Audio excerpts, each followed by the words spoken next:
हाँ जी बच्चों, let us सी question number 3 और exercise 13.1. A toy is in the form of a cone of a radius 3.5 centimeter mounted on a hemisphere of same radius. So एक hemisphere है, hemisphere के ऊपर हमने एक कोन को फिट कर दिया, तो इस तरह की डायग्राम हमारे सामने आती है.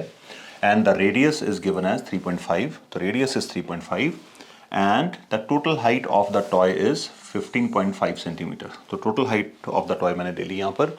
अब आपको एक बात याद रखनी होगी, जब भी आपके सामने हेमिस्फेयर आएगा, हेमिस्फेयर की रेडियस और हेमिस्फेयर की हाइट सेम होती है, ये आपको याद रखना है. तो अगर हेमिस्फेयर की रेडियस 3.5 है तो इसका मतलब उसकी हाइट भी 3.5 होगी.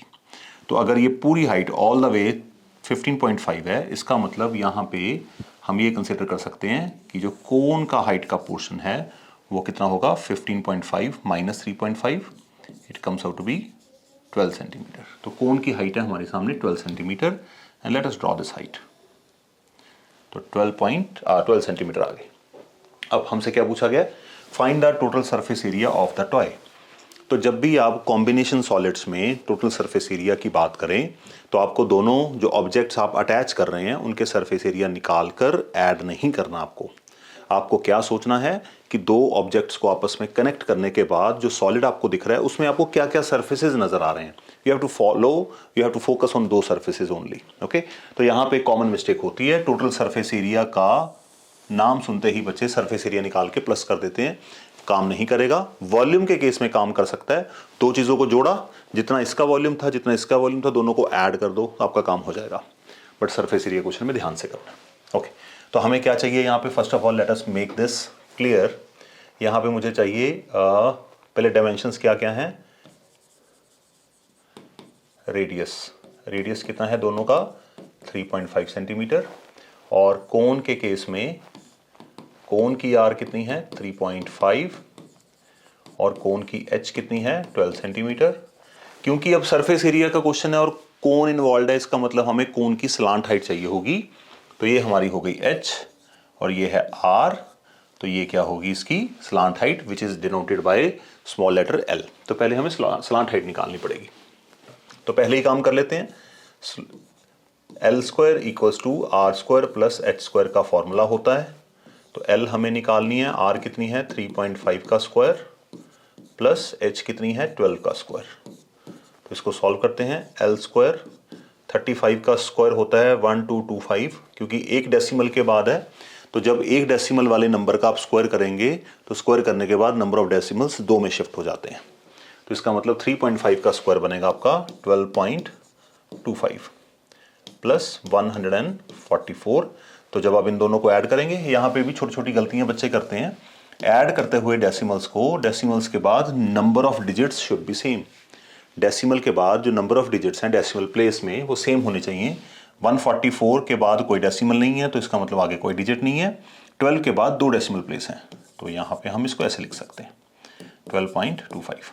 तो अगर आपकी इस एडिशन की छोटी सी मिस्टेक होगी तो you may be losing 5-10 marks in the exams. You need to be very careful.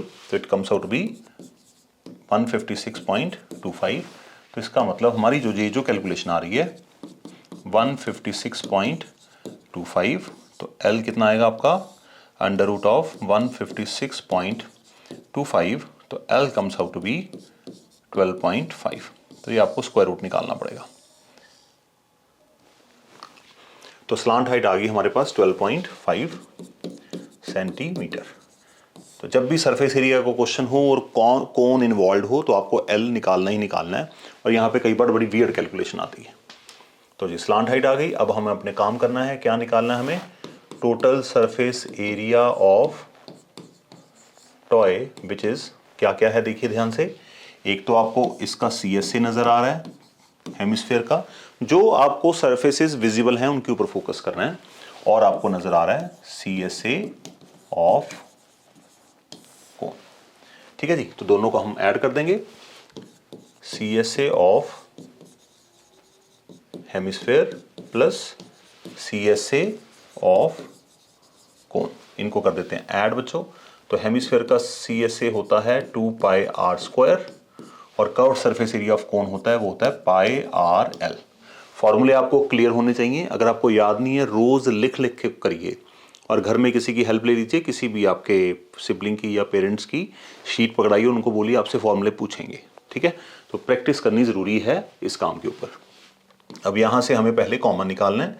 Common क्या होगा, pi R. So pi R हमने कॉमन ले लिया। What we are left with, pi R चला गया, यहाँ पे वी आर लेफ्ट विद 2 और यहाँ पे आर, इसका मतलब 2r प्लस एल। तो ये हमने फॉर्मूला फैक्टराइज कर लिया। अब इस फॉर्मूले में हमें क्या करना होगा, जो वैल्यूज हैं वो सब्स्टिट्यूट कर देते हैं। पाई की वैल्यू गिवन नहीं है तो हम 22/7 डालेंगे। आर कितना है हमारे पास 3.5 और 2 टाइम्स 3.5 प्लस एल आया है हमारे पास 12.5। चलिए इसको सॉल्व करते हैं। तो 22/7 इंटू 35/10 और यहाँ पे 3.5 टाइम्स 2 7 प्लस 12.5। तो ये हमारी कैलकुलेशन धीरे धीरे हो रही है। बिल्कुल साफ सुथरा खुला खुला काम करिए और do not try to save space. Rough work जो है वो आपके क्वेश्चन का आंसर निकाल के देगा आपको। तो रफ वर्क के ऊपर गंदा काम नहीं करना।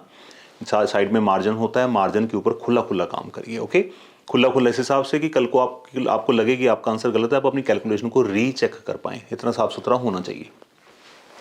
सो what we left with here, 22 5s are 100। ये भी यहाँ पे कैंसिल ही तो हो जाएगा, ये मैंने ध्यान नहीं दिया यहाँ पे। तो 2 यहाँ पे कट जाएगा 11 के साथ, तो हमारे पास बचा 11 और यहाँ पे इन दोनों को मल्टीप्लाई करेंगे तो 19.5। ठीक है, यहाँ पे भी वही चीज़ है, एक नंबर विदाउट डेसिमल है, दूसरा नंबर विद डेसिमल है। तो डेसिमल के बाद नंबर ऑफ डिजिट सेम होने चाहिए। ओके, तो इसको आप 7.0 मान के चलिए। अब हम इनको मल्टीप्लाई करना है। 195 11s आर 195 एंड 195। 5 9 और 5 14, 1 10 11 1 या जब हम डेसिमल नंबर्स को मल्टीप्लाई करते हैं तो मैं इसको कैसे मल्टीप्लाई करता हूँ, just multiply them like whole numbers. Whole numbers की तरह इनको मल्टीप्लाई करिए विदाउट डेसिमल और उसके बाद डेसिमल काउंट कर लीजिए कितने डिजिट्स के बाद है, 1 के बाद है। तो इसका मतलब जो हमारा आंसर यहाँ पे आएगा बच्चों 214.5 सेंटीमीटर स्क्वायर।